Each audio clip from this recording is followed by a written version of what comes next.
ce matin reçoit Johan Ravaillet, le maire de la commune de Maglan, qui est au micro avec Audrey Bourdier. Bonjour. Bonjour Monsieur le maire. Alors nous vous recevons dans un contexte de grogne générale chez les maires de France. En cause, l'effort qui vous est demandé de la part du gouvernement, 5 milliards d'euros à trouver du côté des collectivités territoriales. Alors certains ont fait les comptes. Le département de Haute-Savoie pourrait ainsi perdre près de 30 millions d'euros de dotation. Est-ce que vous avez calculé pour la ville de Maglan ? Oui, bonjour Audrey. Oui, effectivement, on a entendu cette nouvelle. On est un petit peu inquiet, un petit peu fâché aussi. J'ai l'impression que là-haut à Paris, on prend des décisions, on nous oublie un petit peu, nous les communes. On nous reproche de coûter cher. Moi, je tiens quand même à rappeler que le budget des communes, depuis toujours, il a toujours été équilibré au centime près. Donc, je n'ai pas l'impression que dans nos communes, on fasse n'importe quoi avec l'argent public. Pour moi, les économies, elles ne sont pas ici, elles sont un peu plus haut. Voilà. Pour une commune comme Maglan, faire des économies, ça signifierait ronger sur quoi ? Surtout, c'est le service à la population, c'est peut-être baisser l'accueil des enfants, ce qu'on ne veut pas faire, c'est baisser les subventions à nos associations. C'est important, nous on a un gros groupe d'associations à Maglan. Si demain je coupe les subventions à certaines de ces associations, elles vont disparaître au bénéfice de nos habitants. Voilà, donc si on veut garder une vie dans un petit village, nous on est un petit village, on a besoin de ces associations par exemple. Et s'il n'y a plus d'associations, il n'y aura plus de vie. Et nous on ne veut pas devenir un village qui dort. Justement, on va y venir. Maglan qui a déjà une gestion financière au cordeau, comme vous le disiez, les communes se doivent de voter un budget à l'équilibre tous les ans. Vous avez déjà identifié même des économies à faire, notamment je pense à la collecte des ordures ménagères, avec un petit changement de ce côté-là, l'installation de points d'apport volontaires. C'est quoi ? Qu'est-ce que ça change ? Alors ça change un petit peu pour les gens, c'est-à-dire qu'avant les gens avaient des containers poubelles devant leur maison, donc ils posaient leurs poubelles, le camion passait avec des rippers derrière qui chargeaient, qui prenaient les poubelles.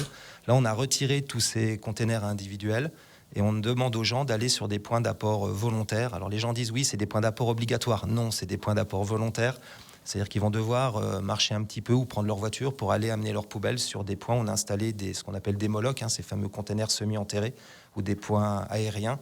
Et ce qui va permettre, les gens nous ont dit oui, ça va baisser notre taxe d'ordures ménagères. Non, ça ne va pas la baisser. Ça va éviter qu'elle n'explose dans les prochaines années. Voilà, c'est-à-dire qu'un seul camion, un seul chauffeur, au lieu d'un chauffeur, 2 rippers derrière pour vider. Voilà. Est-ce que vous avez identifié d'autres petites économies ? Ce qu'on se dit à l'échelle d'une commune, c'est à la marge finalement que vous pouvez faire des économies. On fait des économies surtout sur le chauffage de nos bâtiments. On fait attention, on a attendu là dans les écoles pour le dernier moment pour allumer le chauffage. Alors les maîtresses ont été sympas, nous ont dit bon maintenant faut y aller, donc on a ouvert le chauffage dans les écoles. On a travaillé sur l'éclairage public pour faire des économies d'énergie, l'éclairage public. Donc on est en train de passer tout notre éclairage en LED, ce qui va nous permettre de faire de très très grosses économies. Comment ça accueilli toutes ces mesures par la population ? C'est dès que vous changez quelque chose ou qu'on change des habitudes, puis le Maglanchard il ronchonne un petit peu, mais il est attachant le Maglanchard, il ronchonne, il dit ce qu'il pense, mais après quand on lui explique et qu'on discute, il comprend. Voilà. Le maire de Maglan qui est avec nous. Alors justement, votre commune, alors on va pas se mentir, elle est un peu l'objet de moqueries. Pour certains, c'est juste une commune devant laquelle on passe avec cette fameuse route départementale 1205. Pourtant, Maglan, c'est beaucoup plus que ça. C'est déjà 3500 habitants. Vous disiez beaucoup d'associations aussi qui font un maillage. Oui, c'est vrai. Alors un petit peu moins de 3500 habitants, beaucoup d'associations sportives, plus de 30 associations. Des commerces sympas. On a la chance d'avoir des commerces. Maglan est réputé pour sa saucisse, ses escargots. C'est un village où il fait vraiment bon vivre. Voilà, on a des boulangeries, une nouvelle boulangerie qui vient d'ouvrir. C'est vraiment un petit village. Alors les gens nous disent oui, on traverse Maglan. Non, il faut s'arrêter à Maglan. Il y a plein de belles choses à Maglan. À Maglan, ce n'est pas que la départementale qui traverse le village. Avec justement cette volonté de dynamiser un peu le centre-ville aussi. Oui, voilà. Oui, alors on aide les commerces qui s'installent. Dernièrement, on a un food truck qui est arrivé à Maglan, qui s'est installé, un petit jeune de Maglan qui s'est installé pour ouvrir son food truck. On a une nouvelle boulangerie, une boulangerie qui avait fermé. C'est pareil, un couple de jeunes de Maglan qui a repris cette boulangerie-là. Nous aussi, on avait le bar des sports à Maglan qui a fermé. J'en profite pour faire un petit coucou et un petit bisou à ces patrons qui sont partis à la retraite. On a pris la décision, la municipalité, de racheter l'établissement. On va faire des travaux pour garder un commerce, un petit bar-restaurant dans le village. Avec aussi une vie économique importante de Maglan aussi. Là aussi, c'est pas forcément connu du grand public. Oui, c'est vrai. Oui, effectivement, ça vit. Maglan, ça vit, c'est ce que je disais tout à l'heure. On n'est pas un village dortoir, on a des commerces, on a des entreprises qui bougent, on a des associations. Donc arrêtez-vous à Maglan. Avec aussi une commune, votre commune, qui a connu un peu son heure de gloire par le passé, grâce à son passé industriel et ses usines de décolletage. Aujourd'hui, qu'en est-il de cet héritage industriel ? Eh ben, il est toujours là. On a une grosse entreprise de Maglan à la sortie en direction de Salange qui est en train de tout le monde voir. Ce gros bâtiment, c'est une usine de décolletage de Maglan qui construit ce bâtiment-là. On a encore de très très belles entreprises, grosses ou petites. On a encore des artisans. Effectivement, on a cet héritage-là du décolletage. C'est toujours en place. C'est compliqué parce que ces entreprises, elles aimeraient bien grandir. Et chez nous, avec le PPR qui est pas top. C'est compliqué pour eux de rester sur Maglan. Alors on a des entreprises qui restent, puis il y en a qui délocalisent, mais elles ne souhaitent pas partir de Maglan. Elles partent par obligation parce qu'elles ne peuvent pas grandir. Comment est-ce qu'on fait quand on est le maire d'une commune comme Maglan, justement, vous le disiez, commune de passage pour beaucoup d'entre nous, entre Salange et Cluses, qui sont quand même les deux grosses villes, pour justement attirer des habitants, attirer des entreprises, attirer des commerces? Il faut des élus sympas, voilà, des gens sympas. Et voilà, les gens arrivent à Maglan, les gens qui connaissent pas Maglan s'aperçoivent, on l'a dit tout à l'heure, c'est beaucoup d'associations, beaucoup d'écoles, beaucoup de 3 écoles. On propose des services et puis on vient chercher un petit peu de qualité de vie. Il y a des gens qui ont envie aussi de sortir de ces grandes villes. Et voilà, Maglan, c'est sympa, tout le monde se connaît, on se dit bonjour. Ouais, je pense que ce que les gens y recherchent, le bien vivre et puis la qualité de vie à Maglan. Et il y a du soleil à Maglan, je précise. Parce que tout le monde dit il n'y a pas de soleil à Maglan, c'est faux, il y a du soleil à Maglan.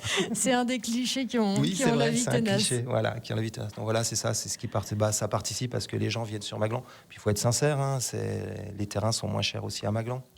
Quand il faut acheter un terrain, moi je me mets à la place d'un jeune couple ou moins jeune qui veut construire. Sur certaines communes alentours, c'est assez cher. Maglan, ça reste encore accessible. Et puis Maglan, c'est aussi, c'est pas forcément connu de tout le monde, c'est aussi Flaine. Oui, voilà, Flaine. Voilà. Il y a beaucoup de gens qui ne savent pas que Flaine, c'est aussi Maglan. Alors ce n'est pas que Maglan, puisque la station de Flaine, elle est gérée avec la commune des Carreaux d'Arrache et la commune de Maglan. Mais oui, effectivement, il y a un super territoire, le ski. Alors tout le monde parle du ski à Flaine, mais il y a aussi l'été à Flaine. Je vous invite à venir découvrir la station de Flaine cet été. Il y a beaucoup d'animations. On a un office du tourisme qui est dynamique là-haut et qui fait plein de belles choses. Justement, il y a cette volonté de passer en tourisme 4 saisons. Alors, c'est plutôt 2 saisons et demie ici. Oui, 2 saisons et demie, ouais. Voilà. Mais oui, c'est une super saison. Il y a donc le ski à Flaine l'hiver, mais l'été, je vous invite à venir découvrir le Pass Flaine avec des activités. Il y a de l'acrobranche, il y a plein de choses. Je vous dis, on a une équipe là-haut qui est super dynamique, qui bouge, un directeur doté qui a 10 000 idées à la minute, et qui est une super équipe. Ouais. Johan Ravaillé, le maire de Maglan, qui est avec nous en interview jusqu'à 9h30. On fait une petite pause et puis on revient juste après. Ce matin, la rédaction Radio Mont-Blanc reçoit Johan Ravaillé, le maire de la commune de Maglan, qui est au micro d'Audrey Bourdier. Et juste avant la pause, on parlait de Flaine. Alors en attendant de savoir s'il y aura de la neige cet hiver, même si Flaine est plutôt bien enneigée tous les hivers, pour l'instant c'est la pluie qui est au rendez-vous, un peu trop par moment. On se souvient de la crue de l'Arve il y a 1 an, c'était en novembre dernier, qui avait provoqué des inondations dans les usines de Maglan. Vous vous attendiez à une telle montée des eaux ? Non, pas du tout. On a été surpris quand l'eau est montée dans l'après-midi. On avait évacué une de nos écoles, déjà la maternelle, pour en prévision. Et on savait que ça allait monter, mais pas autant. Voilà. Donc 12 usines touchées, une quarantaine de privés. Ouais, ça a été une nuit longue, très longue et humide. Et depuis quand il pleut comme ça, vous avez toujours cette petite appréhension? Oui, la semaine dernière, oui, les entreprises, on est vigilants, on fait le tour, tout le monde regarde. Alors cette fois-ci encore, ça a été. On espère que ça va durer. Des travaux vont être engagés par le SM3A prochainement. 10 millions d'euros de travaux sur la commune de Maglan, justement, pour relever ces digues et pour éviter ce genre d'événements. En attendant, vous avez mis des petites choses en place, justement, pour peut-être mieux gérer les éventuelles inondations? Alors, on a remis des clapets anti-retour pour éviter à l'Arve de remonter. Alors, ça marche pas toujours très, très bien, mais on essaye, on surveille. C'est la surveillance. Et puis surtout, on prévient. Dès qu'on a mis en place un petit réseau, on a une petite appli Maglan, qui avait été énormément téléchargé pendant les inondations par les entreprises et par les habitants. Et on communique, voilà. Mais on surveille, de la surveillance. Avec aussi un autre événement climatique, là c'était en 2019, c'était la fameuse tempête du 1er juillet avec la forêt de Maglan qui avait été complètement décimée par cette tempête. Tout de suite, vous avez mis en place un programme de replantation d'arbres. Ça, on est où ? Alors, c'était 80 hectares pour la forêt communale, à peu près pareil pour la forêt privée. Pour être sincère avec vous, nous, on venait d'arriver à la mairie et quand ça s'est passé, on s'était dit, mais on n'aura jamais assez de ce mandat-là pour réparer notre forêt. Aujourd'hui, je peux vous annoncer qu'à la fin 2025, 70 hectares de nos 80 hectares de forêt seront replantés. Ça marche bien. On a la chance d'avoir une équipe avec l'ONF qui nous fait un super boulot. J'ai un adjoint qui n'était pas spécialisé en forêt. Je vais le citer, Stéphane Apertet, parce que je veux vraiment le mettre en avant. C'est lui qui a porté ça à bout de bras et qui a pris ce dossier-là à bras-le-cœur, et qui a bossé avec l'ONF et qui a mis en place. Et aujourd'hui, on est fiers d'annoncer que 70 hectares de ces 80 hectares seront reboisés avant la fin de l'année prochaine. Et les 10 qui restent resteront comme ça. On va laisser faire la nature parce que c'est pas accessible. Voilà, on peut pas déboiser. C'est des barres rocheuses ou des endroits où on a du mal à accéder. Donc voilà, ça c'est un dossier. On est fiers parce que voilà, on a fait du bon boulot. On a été bien accompagnés. On remercie aussi tous les mécènes qui sont venus, puisqu'il y a de nombreux mécènes, des entreprises locales, de grosses entreprises locales et d'entreprises qui venaient d'un peu plus loin, qui ont mis un petit peu d'argent et qui nous ont permis de reboiser notre forêt. Justement, ça a beaucoup mobilisé en Haute-Savoie, et vous le disiez, un peu plus au-delà, on a vu des écoliers, on a vu des sportifs de haut niveau, on a vu des entreprises, comme vous le disiez, ça doit faire plaisir. Oui, ça nous a fait plaisir. Moi, je découvrais ce petit monde-là et je me suis dit, waouh, ça bouge. Et les gens sont derrière nous et on n'est pas tout seul. Ouais, effectivement, on a mis en place avec nos écoles le projet La Forêt fait école. On a donné une petite parcelle avec l'ONF à une des écoles de Maglan et ils vont reboiser et ils vont voir l'évolution de cette forêt-là. Puis peut-être qu'on va former des jeunes plus tard ou leur donner l'envie d'aller bosser dans le monde du bois et de la forêt. En plus, ça n'a pas été facile parce qu'à la base, il a fallu identifier tous les petits propriétaires forestiers. Oui, voilà. Oui. Alors là, pareil, on a donc la forêt communale, 80 hectares, à peu près pareil chez les privés. On est une association, la SLGF de Maglan, qui a été montée par les propriétaires privés. Et eux aussi ont fait la même chose et ont fait du super boulot. Donc bravo à eux aussi. Donc voilà, donc la forêt de Maglan qui petit à petit retrouve ses arbres. Voilà. Yoann Ravaillé, vous avez encore une bonne année de mandat devant vous, voire pratiquement 2 ans de mandat. Pourtant, vous avez encore énormément de projets. Il y en a un qui se voit parce qu'il y a une grande grue qui est arrivée il n'y a pas si longtemps que ça. C'est la construction de l'annexe de la mairie. Alors, l'annexe de la mairie, c'était l'usine, pour ceux qui connaissent Maglan, c'était l'usine qui était juste avant la mairie. Qui avait été acheté par l'équipe qui était avant nous. Ils voulaient faire les archives de la mairie. Donc nous, on s'est dit, oui, les archives de la mairie, on en avait besoin, puisqu'on avait des gros problèmes de stockage d'archives.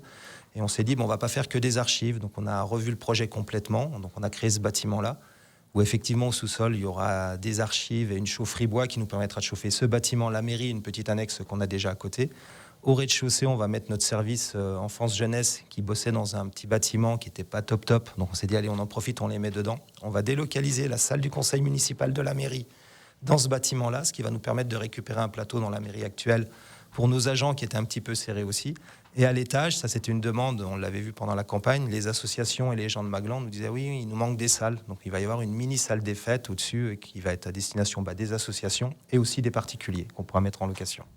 Autre projet pour Maglan, on parlait de la forêt justement, il y a la construction d'une aire de stockage de bois. Oui, effectivement, en direction de Cluse, dans le rond-point en face du magasin Super U, tout le monde se posait la question ce que c'était ces gros travaux. Ça va être une aire de stockage bois. On nous avait parlé, l'ONF nous disait les forestiers recherchaient des emplacements pour pouvoir stocker leurs grumes de bois.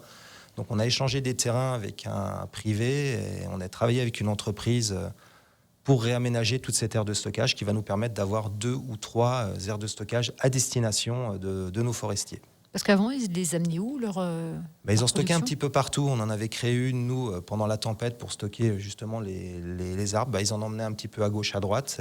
C'était une demande qu'on avait. Donc on s'est dit, tiens, hop, cet endroit-là, ça va être super.